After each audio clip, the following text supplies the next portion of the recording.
Hey, what's up everyone? Welcome back to the channel. In this video, I'm going to show you guys how to get the accurate answers with Perplexity. And it's going to be very to the point video. So let's stick to the seats to get to know about it. So the link to the Perplexity is in the description. Make sure you guys check that out.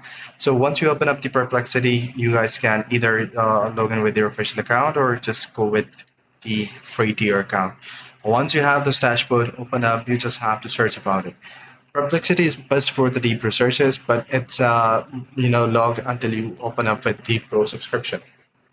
Now let's talk about how to get the right answers. So be specific about any topic that you want to get the answers regarding to.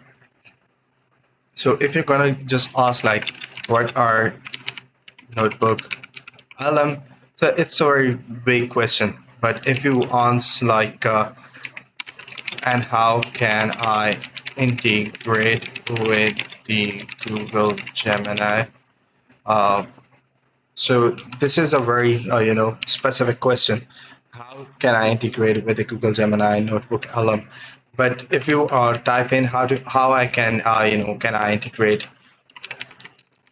Notebook along with Google Gemini, it's more specific than the previous version. So thus it will give you the best possible answer to it. So this is how you guys can get the accurate answers from the Perplexity. And what you have to do is to be specific. You should know what you want to know. And don't ask like, let me know, tell me, how can I do it? Or what are the best ways? Be specific, be critique about it, and get the best solution out of it. See you in the next one. Take care. Bye bye.